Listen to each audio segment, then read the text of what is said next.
Jana Vallabha Girivaradhari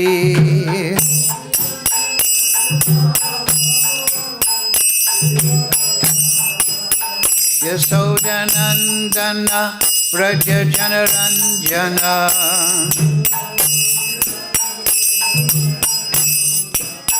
Yasodanandana Vraja Janaranjana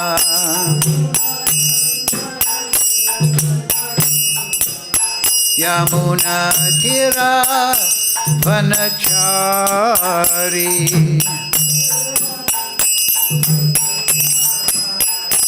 Jaya Radha Madhava Kunja Vihari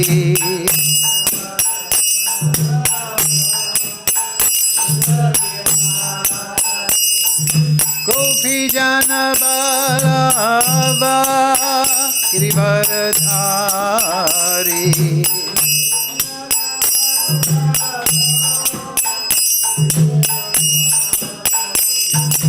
Gopi Jana Vallabha Girivaradhari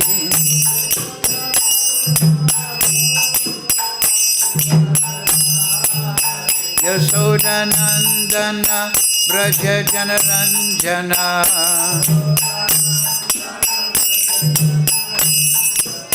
Yasodanandana Vraja Janaranjana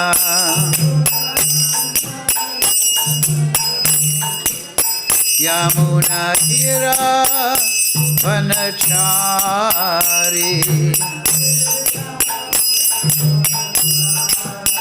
Yamuna Tira Vanachari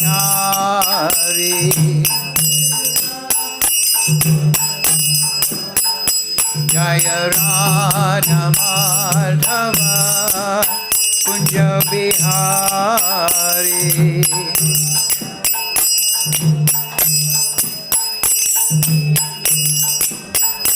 Jaya Radha Madhava Kunja Vihari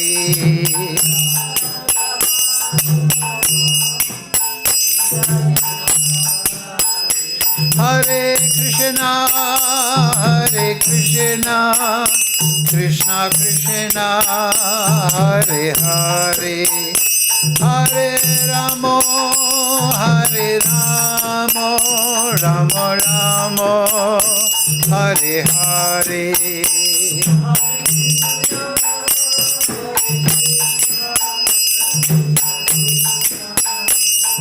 Bolo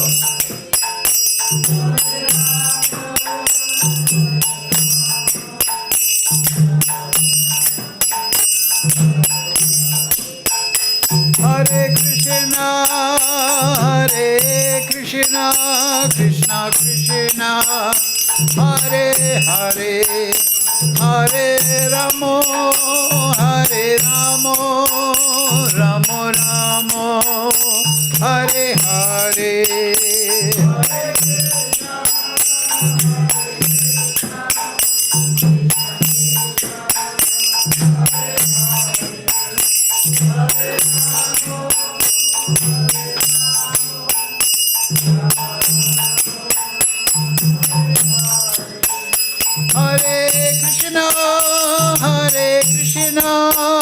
Krishna Krishna Hare Hare Hare Ramo Ramo Ramo Hare Hare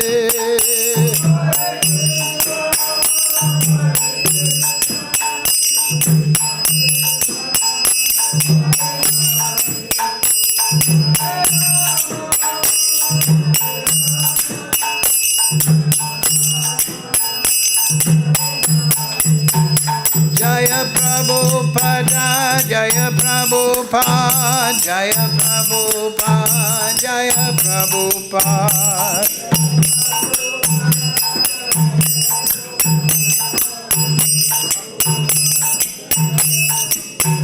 Prabhupada, Prabhupada, Prabhupada, Jaya Jaya Prabhupada.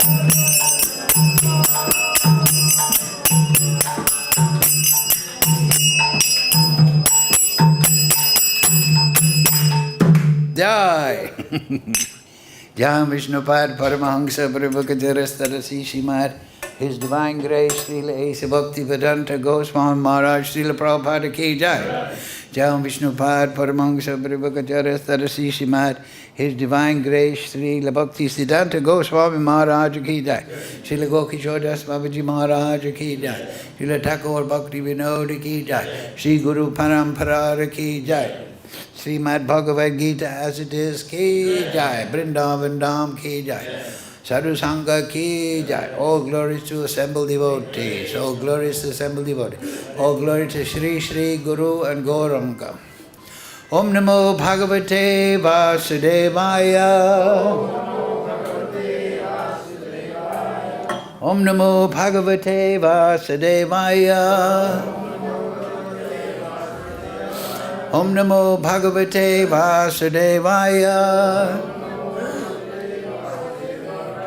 All together, please. Om Jnana Timirandasya Ganandana Salakaya Chakshurun Militam Yena Tasmai Shri Gurave Namaha Shri Chaitanya Manobishtam Stavidam Yena Bhutale Shayam Rupa Kadamayam Dadati Swapadantikam Vandeham Shri Guru Shri Yukta Padakamalam Shri Gurun Vaishnavamscha Shri Rupam Sagrijatam Sahagana Raghunatam Vitam Tam Sajivam Sadvaitam Sadvadutam Prijana Sehitam Krishna Chaitanya Devam Shri Radha Krishna Padang Sahagana Lalita Shri Vishakam Vitamscha He Krishna Karana Sindhu Dina Bandhu Jagapate Gopesha Gopika Kanta Radha Kanta Namostute Tapcha Kanchana Gaurange Radhe Vrindavaneshwari Vrishavana Sutadevi Pranamami Hari Priye Vanchakalpa Tarubhyascha Kripa Sindhu Bevacha Paditanam Pavnebhyo Vaishnavebhyo Namo Namaha Shri Krishna Chaitanya Prabhu Nityananda Shri Advaita Gadadhara Shivasadi Gaura Bhakta Vrinda Hare Krishna Krishna Krishna Hare Hare Hare Ram Ram Ram Hare Hare Jai. So, reading from Srimad Bhagavad-Gita as it is, translation and commentary Srila Prabhupada. Today's verse is 32, I believe. Correct. Contents of the Gita summarized, which is the second chapter. So, 32. Yes. Okay. Please repeat. Yadṛcchayā copapannaṁ svarga-dvāram apāvṛtam sukhinaḥ kṣatriyāḥ Pārtha labhante yuddham īdṛśam yadṛcchayā copapannaṁ svarga-dvāram apāvṛtam sukhinaḥ kṣatriya Pṛthā labhante yuddham īdṛśam yadṛcchayā copapannaṁ svarga-dvāram apāvṛtam sukhinaḥ kṣatriya Pṛthā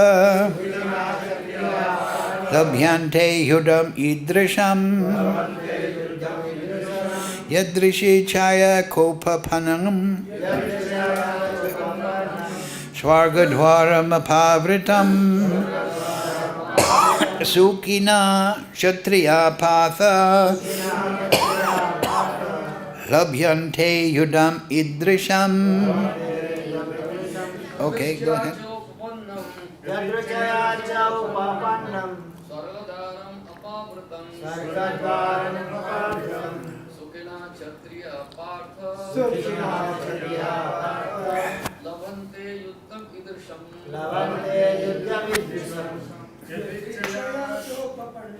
yadṛcchayā ca upapannam svarga-dvāram apāvṛtam svarga-dvāram apāvṛtam sukhinaḥ kṣatriyāḥ Pārtha sukhinaḥ kṣatriyāḥ Pṛthā labhante yuddham īdṛśam labhante yuddham yadṛcchayā copapannaṁ yadṛcchayā ca copapannaṁ svarga-dvāram apāvṛtam svarga-dvāram apāvṛtam sukhinaḥ kṣatriyāḥ Pṛthā sukhinaḥ kṣatriyāḥ Pṛthā labhante yuddham labhante yuddham yadṛcchayā copapannaṁ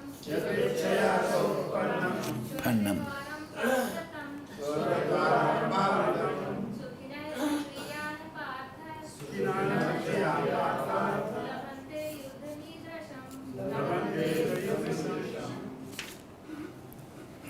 Okay, word for word.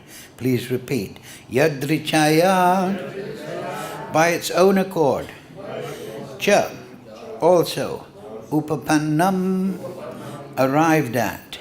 Svarga, of the heavenly planets. Dvāram, door. Apāvṛtam, wide open. Sukhinaḥ, very happy. Kṣatriyāḥ, the members of the royal order. Parāśara, O son of Pṛthā. Labhante, do achieve. Yuddham, war. īdṛśam, like this. So, translation Srila Prabhupada. O Pārtha, happy are the kṣatriyas to whom such fighting opportunities come unsought, opening for them the doors of the heavenly planets. Please repeat. O Pārtha, happy are the kṣatriyas to whom such fighting opportunities come unsought, opening for them the doors of the heavenly planets. Purport Srila Prabhupada. As Supreme Teacher of the world, Lord Kṛṣṇa condemns the attitude of Arjuna, who said, I do not find any good in this fighting. It will cause perpetual habitation in hell. Such statements by Arjuna were due to ignorance only. He wanted to become non-violent in the discharge of his specific duty. For a kṣatriya to be on the battlefield and become non-violent is the philosophy of fools. In the Parāśara-smṛti, or religious codes made by Parāśara, the great sage and father of Vyāsadeva, it is stated, Kṣatriyo hi pragya grājyam shastrapani pradandayam nijitya para saintyadi shittim dharmena palayet. The Kṣatriya's duty is to protect the citizens from all kinds of difficulties, and for that reason he has to apply violence in suitable cases for law and order. Therefore he has to conquer the soldiers of inimical kings, and thus with religious principles he should rule over the world. That's interesting. Considering all aspects, Arjuna had no reason to refrain from fighting. If he could conquer his enemies, he would enjoy the kingdom. And if he should die in the battle, he would be elevated to the heavenly planets, whose doors were wide open to him. Fighting would be for his benefit in either case. Yes. Mukam karochi vācālam phangam laite girim yadṛcchayā bande Sri Gurun dinadarinam yadṛcchayā copapannaṁ svarga-dvāram apāvṛtam sukhinaḥ kṣatriyā Pārtha labhante yuddham īdṛśam. O Partha, happy are the kṣatriyas to whom such fighting opportunities come unsought, opening for them the doors of the heavenly planets. So Srila Prabhupada has explained everything very nicely. Kṛṣṇa has now come to the end of explaining the soul, right? If you remember, as we discussed many times before, and as Prabhupada points out, Arjuna was on the material platform. As it says here in the purport, he was in ignorance. This, of course, is yoga maya. This is to bring out the truth. And the truth is, the difference is that we are spirit souls. We are not this material body. We are spirit soul. And being part and parcel of Kṛṣṇa, the spirit soul is angsa of Kṛṣṇa. Our real morality is not to this material world, but our real duty is towards Kṛṣṇa. So Arjuna was a kṣatriya, and as it is explained here by Parāśara, that is the thought of the kṣatriya. The kṣatriya mode of passion, type of person in a Ishvara bhav, he is meant to be restrained by a sense of duty, not by a sense of exploitation. In the modern world we see, right, that when people get into governmental role, there is a tendency to financially and whatever, violently exploit the praja, the people. But in the Vedic system, the kṣatriya is educated in his spiritual duty. And that with this realization, he is less likely to exploit his position materially. Because once spiritual realization takes place, it's never lost. It may be covered, but that spiritual realization drives the spirit soul. It makes him consider it's not an ephemeral thing, the spiritual realization. It is not on the mental platform. It is a very direct experience that I am a spirit soul. I am not this material body. This material world is a temporary manifestation. This body is a temporary manifestation. My real nature is spiritual. So that realization is not difficult, because we are spirit souls. But it is difficult if the instruction is not there. Because the Maya Shakti will convince us that we are this material body. And that our sense of obligation, which is coming from the soul, our sense of morality, should be applied to the material world, even exclusively. We become forgetful of any spiritual duty, because we have not touched the soul. We have just been bahirmukh. We have been entangled in the external world. But with the instruction of a guru, a spiritual master, not just kṣatriyas, but everyone from every station of life can realize, yes, I am not this material body. I am spirit soul. And so this is what Kṛṣṇa has given to Arjuna, and thereby us, just before this section. Arjuna was talking about, I don't want to kill, I don't want to do my duty, I'll go to hell if I do this. This was all based on material conceptions. But now, through the good instruction of his guru, Kṛṣṇa, teacher, he surrendered to Kṛṣṇa. Please instruct me, I'm confused about my duty. Now because he's surrendered to a qualified personality, the instructions of that spiritual personality is waking up his spiritual understanding. And therefore, he is beginning to see things from that spiritual platform, and he's starting to see that actually my obligation is not to even family and friends, but my obligation, my primary obligation, is to the Supreme Lord.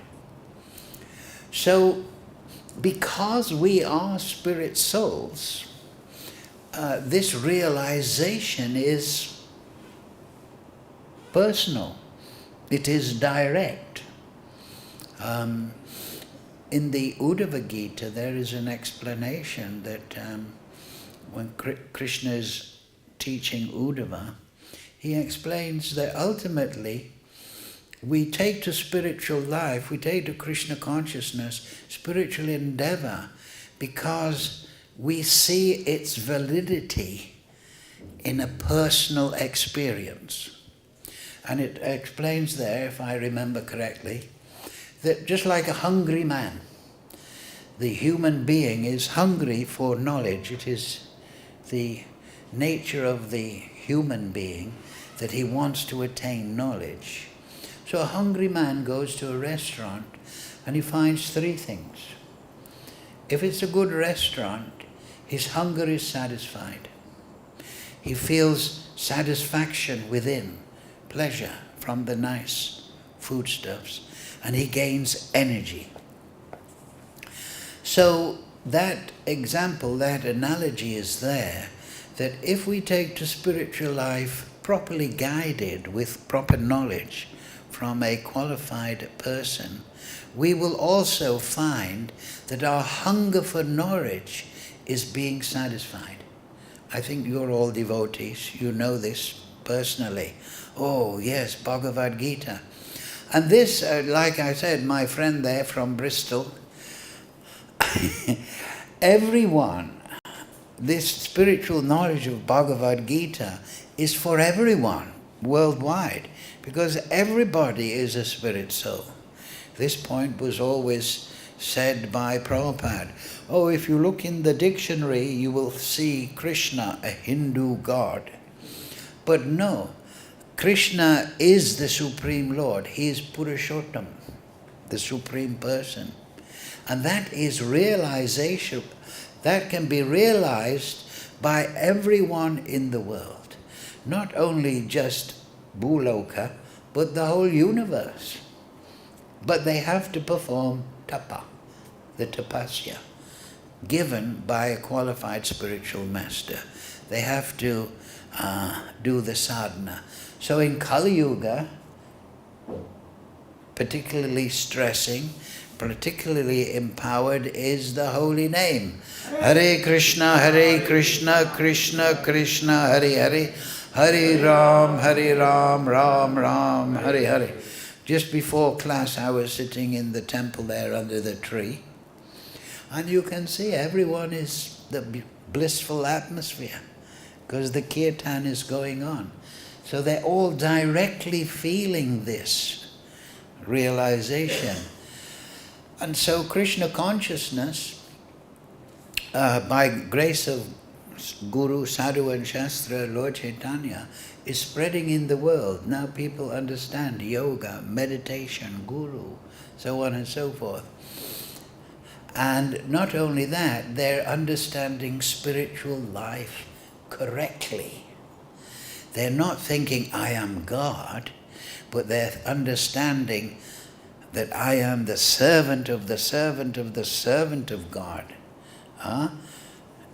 So the Mayavadi impersonalist idea, I am God, you are God, we are all God, that is fading away in India. I first came to India in 1973. And that was the idea that was very strong.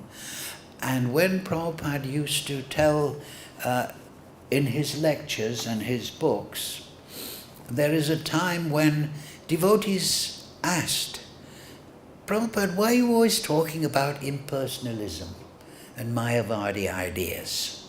You understand? Prabhupada answered, because you are all impersonalists. You are all in this conception that everything is just impersonal energy. I am impersonal energy somehow or other. And therefore, this situation, I should act accordingly.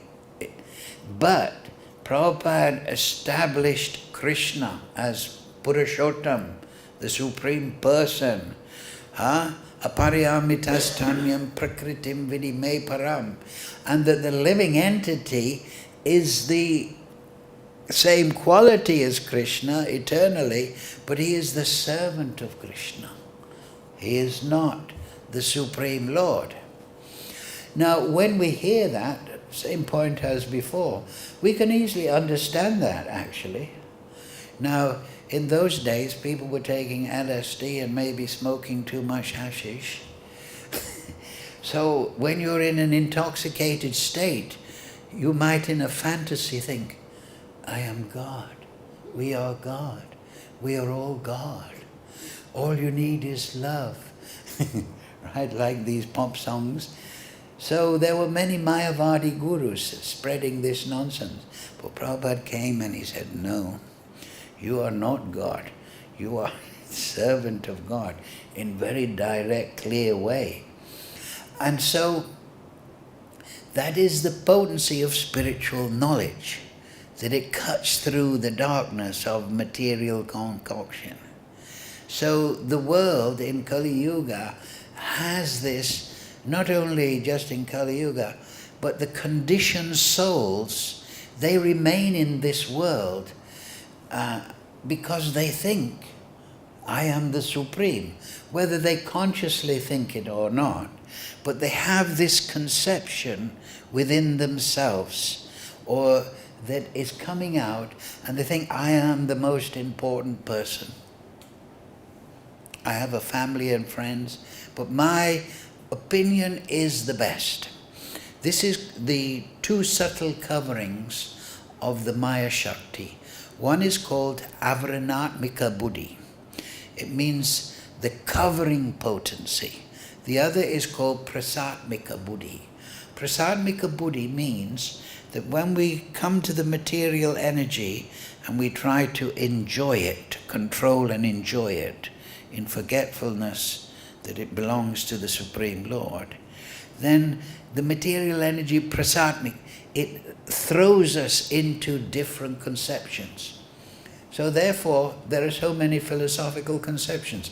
Marxism, socialism, national socialism, this ism, feminism, masculinism, this, so many, and people are absorbed in these ideas. But avranatmika buddhi means that the person is covered, and that means he thinks that my opinion is correct.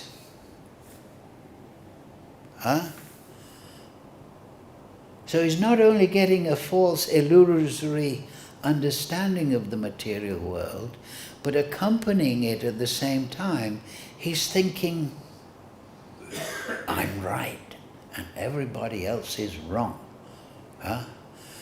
And then there is that Atmavan Manyate Jagat. As a man is, he sees the world.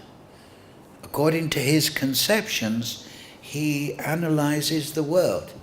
So unconsciously, whether it's consciously or not, he is thinking his opinion is the greatest, I'm the greatest. And this is common not just in human species, but like the lions and the tiger. I'm a lion, you're a lioness, this is my territory. I'm going to kill those lions that try to come here. This is my land, we don't like you, you're from a different group, you're this and that. So everyone in this way has this conception. So but the way out of this illusion is a more powerful source of knowledge. Now, Prabhupada in some points explains, some places I remember reading, he says, because the material energy, gross and subtle, is an emanation from the absolute truth, it has a potency to convince.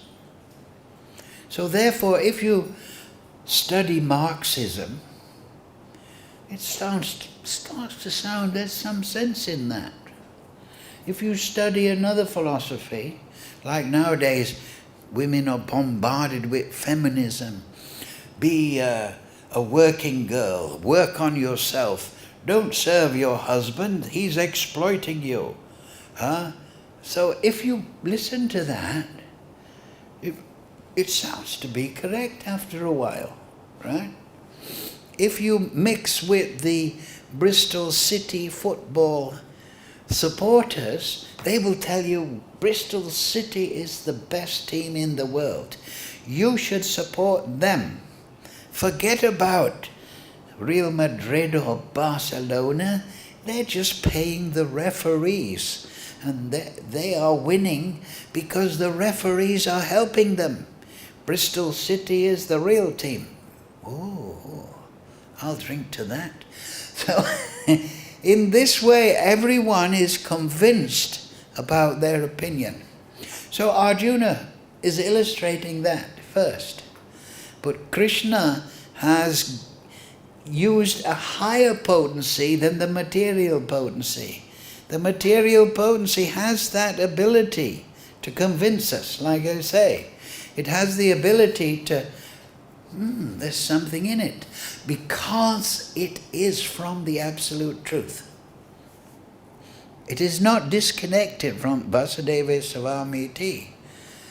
So, just like it is explained, what param drisvani nivartate, we all have a taste for enjoyment, but how do you give up that taste, this philosophy of materialism, by getting something higher? Just like darkness is dispelled by one candle, right? It doesn't matter if this room was enclosed, if it was dark for 1,000,000 years, with one candle, that 1,000,000 years of darkness can go. So, in these 30 slokas before this, Kṛṣṇa has completely reached into Arjuna. And he has explained, you're not the body, and you are judging everything on the bodily basis. You are spirit soul. And now, in this section here, he is starting to move Arjuna. Okay, now Arjuna, you're not a spirit soul. Now you must understand that you must act as a spirit soul. You mustn't just think, okay, I'm a spirit soul, therefore I will just sit idly by. You must act as a spirit soul. And there is one very important verse here.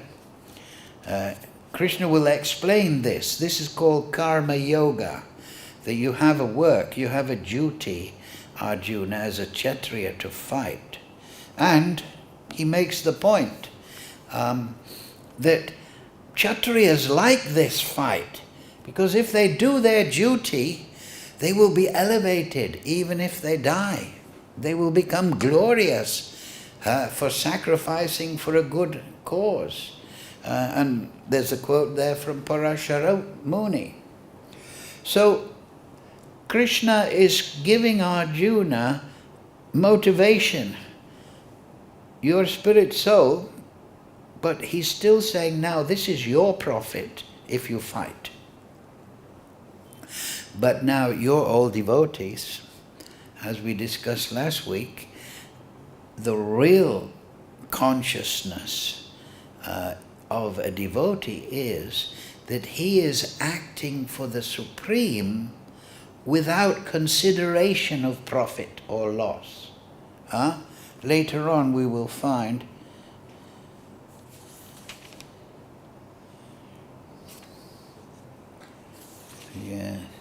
Yes, here it is, 38. Do thou fight for the sake of fighting, that means do your duty, without considering happiness and distress, without considering the result, loss or gain, victory or defeat, and by so doing you shall never incur sin. So this is higher. At the beginning, and in the next few verses, he says to Arjuna, look, you lose a good name. you lose the chance of going to the heavenly planets. But then he brings this point, just do your duty without considering whether you lose or gain or you lost or whatever. Just do it. So this is karma yoga, nice karma yoga. So this point will be developed. And at the start of chapter 6, anashrita karma phalam, karyam karma karoti yaha sasanyasya yogacha naraya chakrinaḥ. The Supreme Personality of Godhead said, one who is unattached to the fruits of his work, his karya, that means his duty, karma, karyam karma. Later on we will find that the human being has 3 karyas, right? Yajna, dharana, tapasya. That you should perform sacrifice, penance and austerity as a human being. This is a karya. We should be giving in sacrifice to the Supreme Lord. We should be performing dhan, and we should be performing tapa. One who is unattached to the fruits of his work and who works as he is obligated is in the renounced order of life, and he is the true mystic, not he who lights no fire and performs no work. Later on, Kṛṣṇa will also say, Arjuna, armed with yoga, stand and fight. So yoga, the preliminary step of union with the Supreme, is through spiritual knowledge. When we gain spiritual knowledge, it dispels the illusory ideas, and we start to realize our relationship with the Supreme Lord. Maybe in a very small way, but in a growing way. And then, I'm going to act for the Supreme. This dispels the lower conception. I'm going to act for myself, for my family, my country. I must act for the Supreme. So before Kṛṣṇa talks about Jnana Yoga, Astanga Yoga in chapter 6, he tells Arjuna, just to remind him, those that are unattached to the fruits of his work. So this is vairag. Vairag means that I work as I am obligated. I am doing my duty as I am obligated. Obligated by my spiritual understanding, my duty to Guru, to Shastra, to Acharya, to Sampradaya. I'm obligated, just like a devotee. He takes diksha, and now he's obligated to the spiritual master. It's not that he can just forget it. No, I took diksha, I promised the spiritual master to develop siddhanta, to develop a pure life, to chant the holy name, and to apply myself in endeavor to learn and to realize the Supreme Lord. So this is not, this is the duty, you understand? It is not something that is put aside. It is the duty. If you receive knowledge of spiritual plane, of the spiritual world of Kṛṣṇa, it carries with a duty. You have to act accordingly. So Kṛṣṇa says here, as he is obligated. So we're obligated to the spiritual master, to the acharyas, to Vedavyas, to the Sadgoswami, to Gaunitai, because they have acted to give us this spiritual knowledge, is in the renounced order of life. So that means, vairag means that you are acting because of your spiritual duty, but you're not considering the result. But why are you acting that way? you're acting that way, you're motivated by a spiritual motivation. In the material world, people are materially motivated. For me, my family, my country, I'm acting. But in the spiritual consciousness, we have motivation. But the motivation is based out of our obligation for the sadhaka. I am obliged to act for the spiritual master. And so we see this in the life of Srila Prabhupada. He went to America because he was obligated. His spiritual master, Srila Bhaktisiddhanta Prabhupada, said, you're a learned man, you teach, spread Krishna consciousness in the world environment, translate books to English, give the knowledge worldwide. So that is the obligation of a devotee. The obligation is to the sadhus, to the shastra, to the guru, to propagate this knowledge. And that he is the true mystic, not he who lights no fire and performs no duty, which is the impersonalist or voidistic idea. And that is based on the idea that it's all illusion. So why I should do my duty? It's only I am Brahman and I am truth, and this material world is illusion. So it doesn't really matter if the road is clean or dirty, if I tell the truth or I lie or I steal or do this, because it's all illusion. One illusion of truth is, to be a good citizen, but then it's also an illusion to be a criminal. So I renounce everything and I just want to do nothing except imagine myself as the supreme. So this is why Srila Prabhupada not only countered materialism, but impersonalism. The spiritual knowledge is that yes, the material world is illusion, but it is illusion because it's temporary. It's not illusion because it's non-existent. It is existing, but it is temporary. So this knowledge, Prabhupada expounds in his books, just like Krishna is expounding it to Arjuna now. He's giving him the real understanding of reality.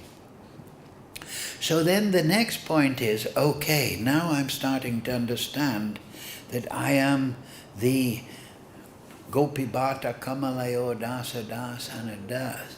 So now what is my obligation with this understanding? What is my duty? Just like Parikshit Maharaj, he knew I'm going to die in 7 days, right? So that was one of the questions asked to Sukadeva Goswami. What is the duty of somebody who's going to leave this world? Ante Narayana Smriti. Your duty is to remember Narayan. So this immersion in remembrance, manmana bhavamad bhakto, always remember me in a devotional way. Madhyaji, do everything as an offering to me. Mam namaskaru, pay your obeisances to me in the heart of all living entities. This is our obligation from this knowledge. And we perform it without attachment to the result. Now, initially, yes, I'm performing it because it is the order of Guru.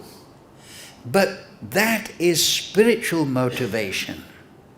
In the spiritual platform, on the spiritual platform, everyone is motivated by prema. They're realizing Kṛṣṇa. And so they are performing upasana, worship, spontaneously.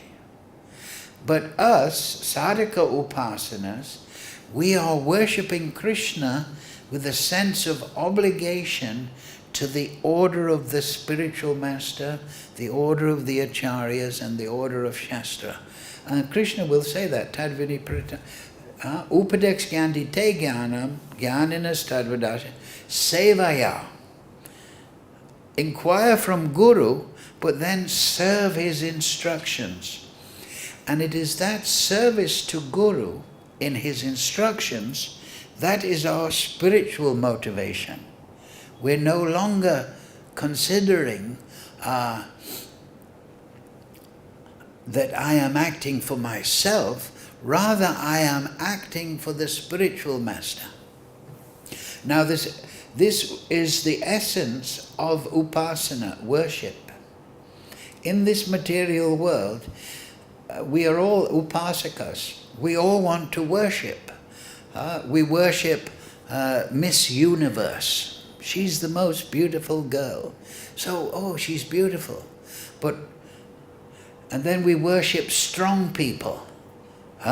Oh, that is Olympic champion. He can lift 400 kilos.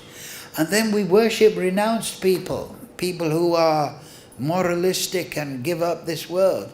And we worship opulent people who are rich or who are kind or talented.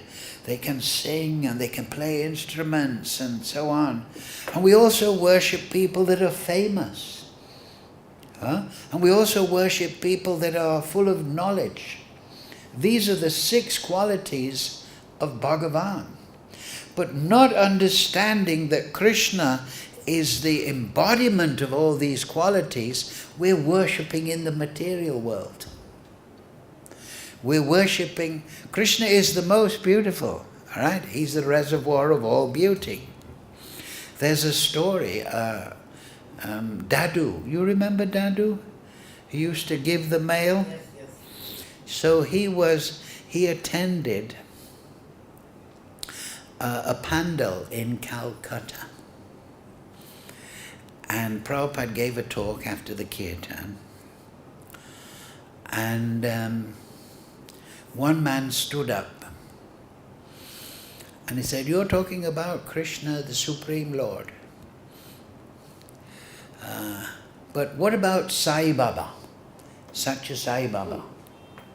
You know the one with not the first one. Apparently he was a good sadhu, but the one that used to, bring golds out from here and there. I've seen the videos. But anyway, he said, Sai Baba says he is God. So, what do you say?" So Prabhupada looked and he said, in the Shastra, it says that the Supreme Lord is the reservoir of all beauty. Is Satya Sai Baba the reservoir of all beauty? So the man stood there. No, he's not. No, he's not Bhagavan. So Kṛṣṇa, you see, people get fooled because, like I say, they don't have higher understanding. Kṛṣṇa is the condensed, Radha and Kṛṣṇa, all the beauty condensed, expanded throughout the unlimited universe. That beauty is all focused in Radha Kṛṣṇa.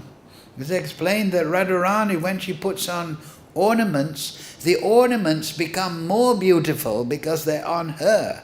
It's not that she becomes more beautiful, the ornaments become more beautiful. Kṛṣṇa is the most opulent person. It is explained that Kṛṣṇa, he was playing the flute, and Lord Brahma was listening to the flute playing of Kṛṣṇa, and he couldn't understand the raga.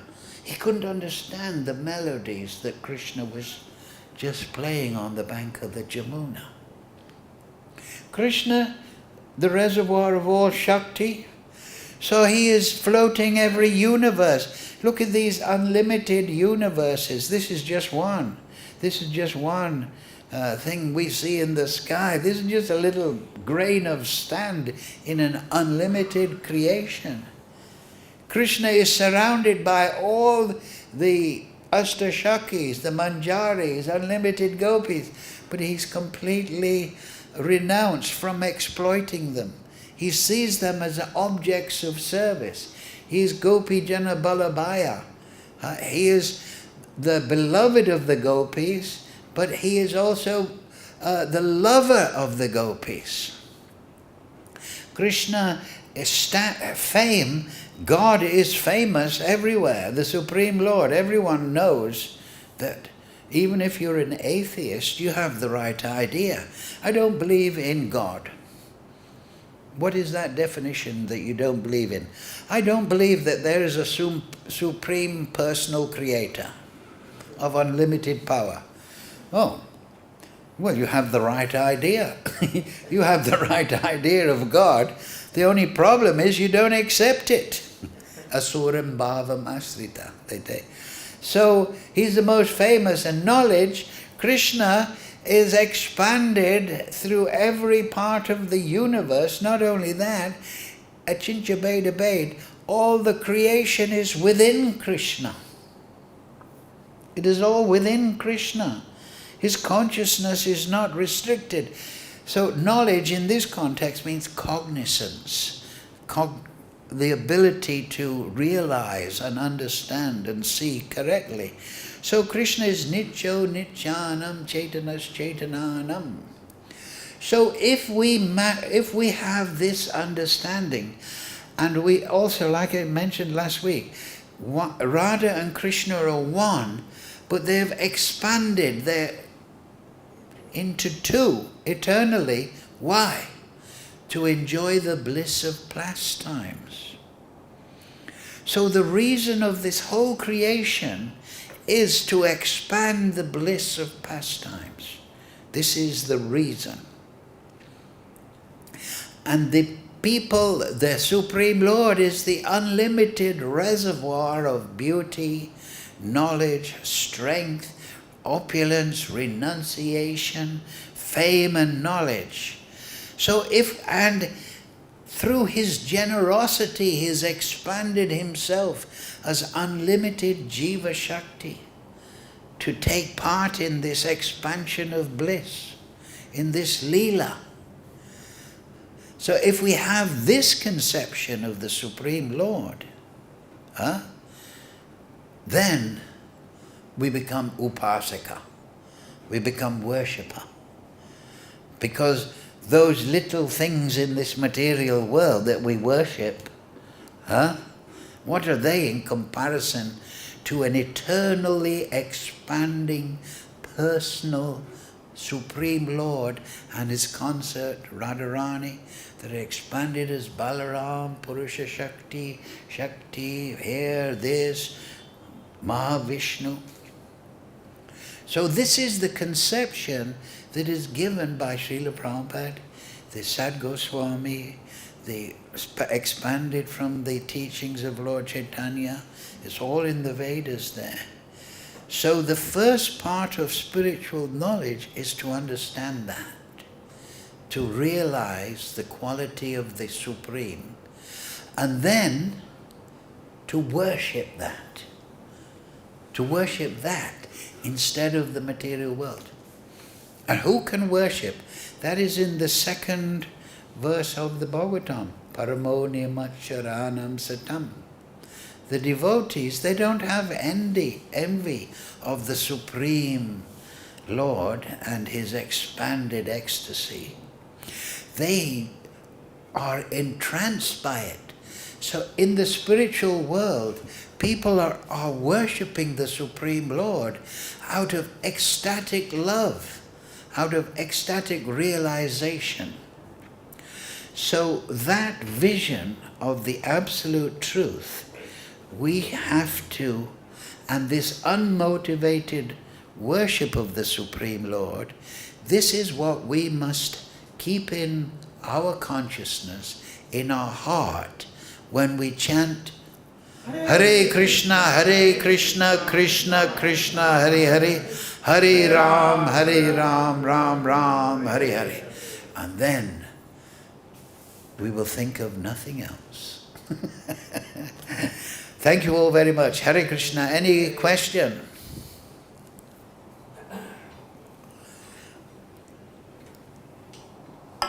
So, if we follow what you just explained, then the result will be highest peace, happiness and bliss within. Yes. It is not that we don't get anything. Oh no, yes. But that doesn't become our goal. No. You see? Our goal, our constitutional nature is, we are Jiva Shakti. So we are under the shelter of Shakti Ma, Radharani. She is Shakti, Swarup Shakti Krishna. So yes, we emanate from Krishna. We have an element of Purusha because we emanate from Krishna. But we are meant to be Purusha of our consciousness. And that misapplication of Purusha, control of our consciousness, only operates in the material world, in ignorance. Once we realize the absolute truth, then we become entranced. And so Radharani is the Bhakti Devi, ultimate. She engages everyone in the service of Krishna. So that service is there. It is without motivation. It is there because of ecstatic love. In this material world, we see a young girl falls in love with a boy falls in love, and they love each other and they want to serve. They want to take care of each other. So this is the real nature of the soul. The real nature, deeper, it happens in the material world in a very paltry way, but the real nature of the soul is to love and be loved. Krishna is the beloved of the gopis, but he's also the lover of the gopis. So this reciprocation of love, that is the essence. And there is no consideration of what is my advantage. That is absent. Because everyone is Atmaram by nature. Krishna is Atmaram. And everyone is fully satisfied in their relationship with Krishna. And when we meditate on Krishna in this unmotivated way, we realize Krishna very easily. But if we meditate upon Krishna, we will come to that. Just as that verse in the Bhagavatam, akarma sarvakama mukshakama udariyadi trivrena bhakti yogena yajita purusham param. That whether you have all material desire or no material desire, or you desire liberation from material world, still you should worship the Supreme Lord. Because by that worship, you will be purified. Just like Dhruva. Dhruva is the example we all know, right? Dhruva Maharaj wanted a big kingdom. So he went to the forest, he performed worship of Vyāsadeva. But once he realized Vyāsadeva, he didn't bother about the kingdom. So this is the important point. Don't worship the demigods, Ritagyan. Worship the Supreme Lord, even if you're motivated. So at the beginning, yes, we want happiness, bliss, we want freedom from the material world. Yes, because, and this is natural, because we're not come to Nitya Siddha Krishna Prem. We're not in this realization of our Swarup. We're still coming out of the material world. We're still thinking, what can I get out of this Krishna consciousness, out of japa? But we should understand the best way to chant is without that motivation, but just for the pleasure of Krishna. That's the meaning of yajna. Chant our sadhana, our regulative principles, our study of the Shastra, for the pleasure of the Guru, you see. It is not This is the proper understanding of sadhaka. He's worshipping through following the order of Guru. But even if that motivation is there, oh, I don't like the material world, I want liberation, oh, I want to go to heavenly planets, still he's on the right path. Because he's approaching Kṛṣṇa. So eventually he become purified. Akarma savakama mukshakama udaryani. So therefore Prabhupada in one purport in the Chaitanya Charitamrita, he says that even the sahajiyas with the wrong conception, still we should respect them because they've got the wrong conception of sadhana, but still they are devotees. So the devotee is non-envious, not of the Supreme Lord, but of everyone. He's non-envious. Dhira, Jana Priyo, the 6 Goswamis, they were beloved of the fools and rascals also, because they're not envious. They realize, yes, these people are in illusion, they don't have the right Siddhanta, but they're part and parcel of Kṛṣṇa, and they're on the path. So the material energy naturally frustrates the living entity. So the material energy is constructed in a way so that all the spirit souls eventually become renounced. So even though it's said here, Kṛṣṇa says, Arjuna, you can go to heaven if you perform your duty.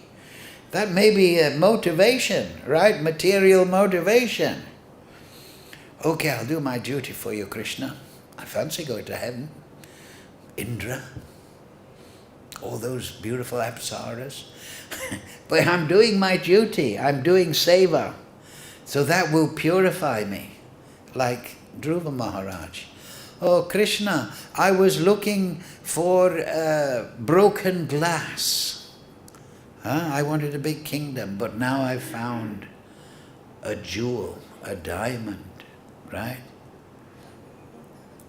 So our problem is that we have not fully understood that Radha and Kṛṣṇa, that Gaunitai, their worship, that Kṛṣṇa is such a diamond. You understand? So that realization comes the more we become unenvious.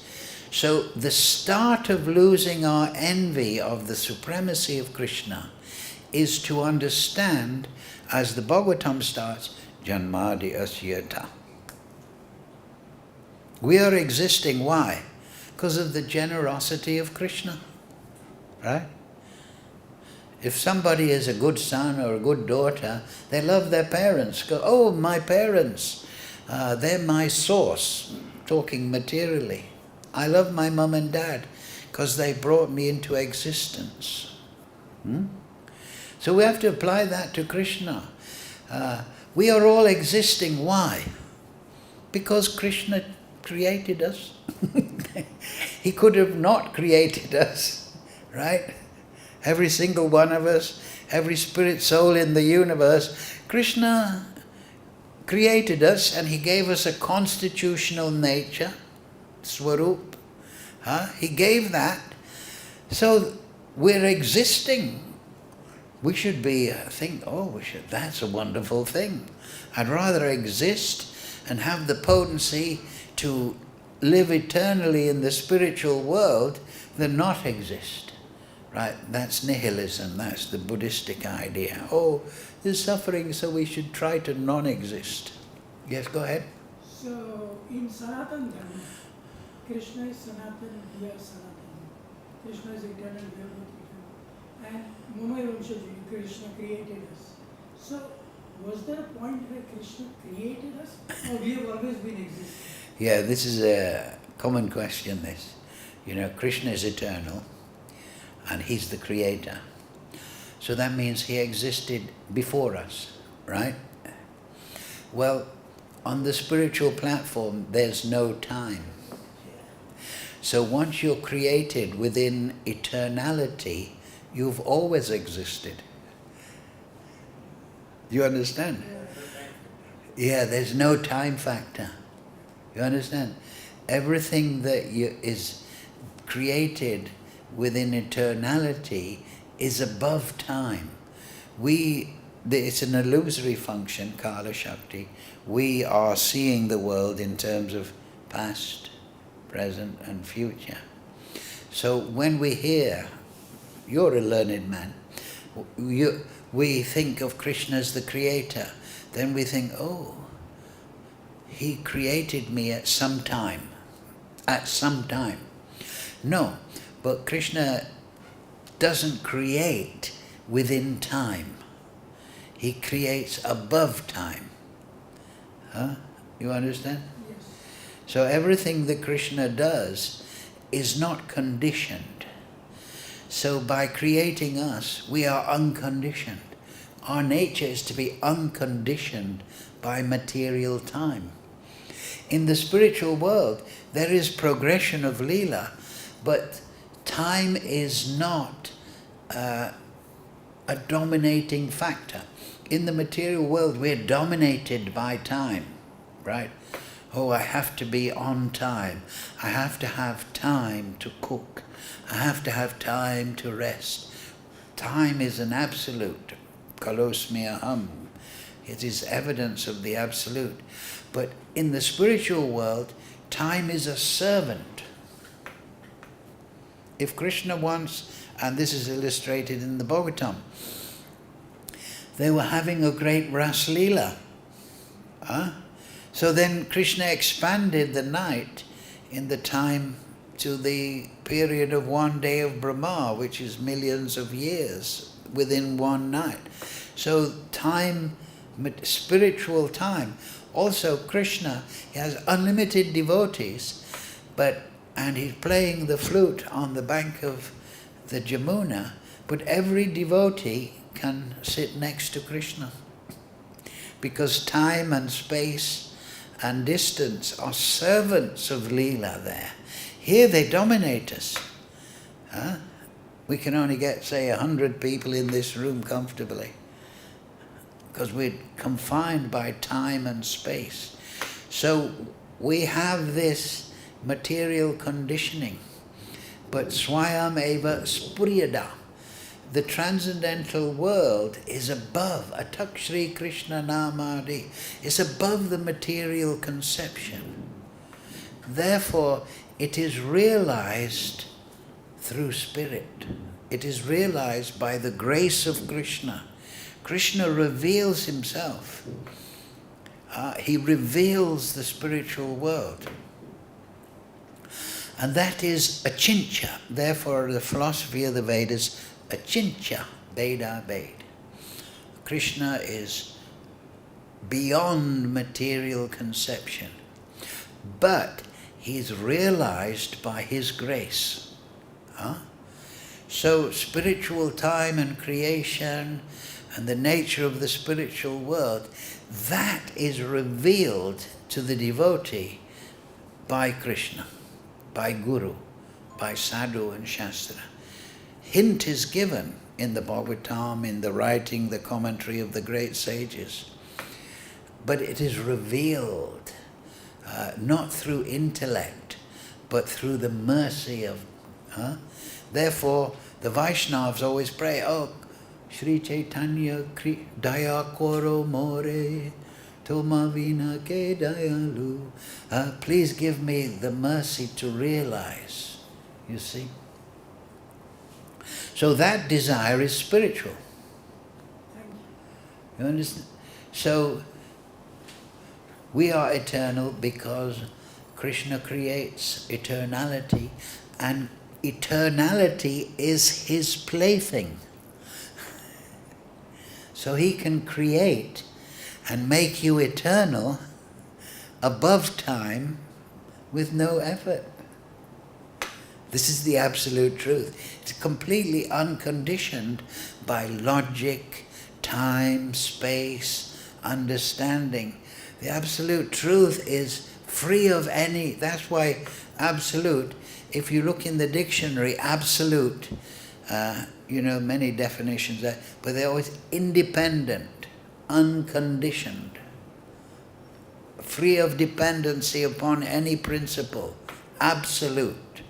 What Kṛṣṇa decides, that is the absolute. That is the truth. So, how to go back to the spiritual world? How to attain realization of Kṛṣṇa? You just have to do one thing. Convince Kṛṣṇa to give you realization. Once Kṛṣṇa, you see, he's unrestricted, Kriya Shakti. He can do anything. So if he thinks, I want to enlighten Ramcharan, immediately he's absolute. Whatever his desire is, that will take place. Kṛṣṇa desires in his Kriya Shakti, creates the material spiritual world. It's the Kriya Shakti. So if once Kṛṣṇa thinks this is a good idea, bang, comes into existence. So sadhana bhakti is a way of convincing Kṛṣṇa to take us back to the spiritual platform. You see the point? And now Kṛṣṇa, his qualities are unlimited. So his mercy, which is the most important quality for the conditioned soul, Doya, Lord Chaitanya, is unlimited. So he's ready. Who will he give his mercy to? Whoever wants it. It's as simple as that. If you pray to Kṛṣṇa and say, give me your mercy, I want your mercy, Kṛṣṇa will think, have it.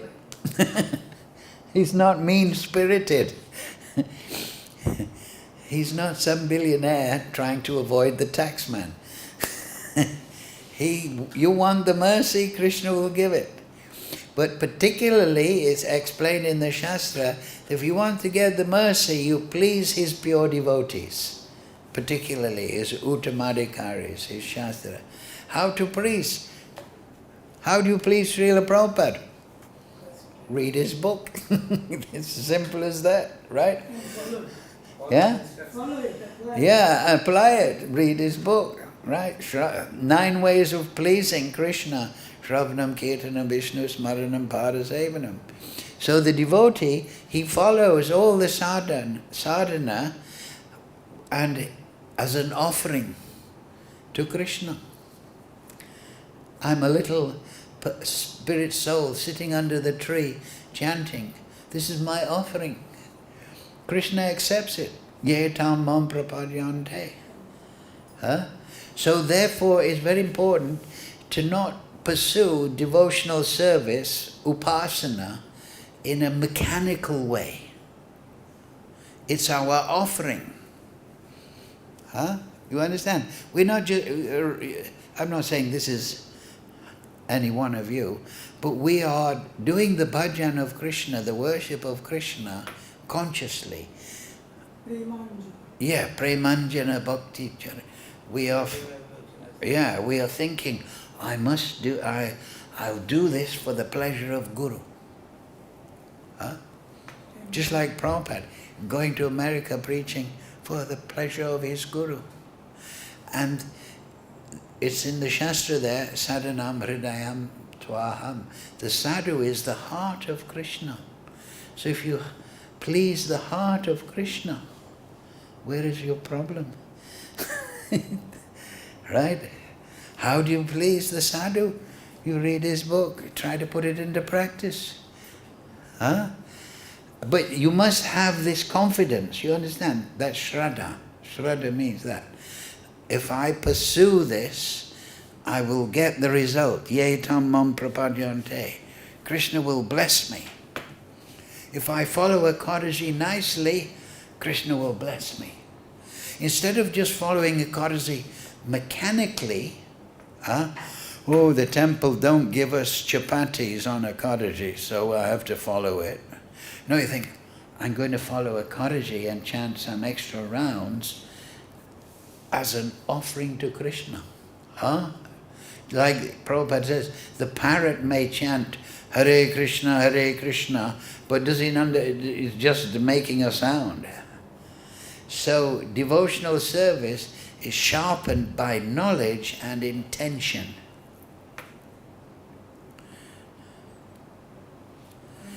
So we just meditate on Kṛṣṇa and we think, wow, Kṛṣṇa is expanding ecstasy, Radha and Kṛṣṇa. The interchange between Radha and Kṛṣṇa is the cause of creation.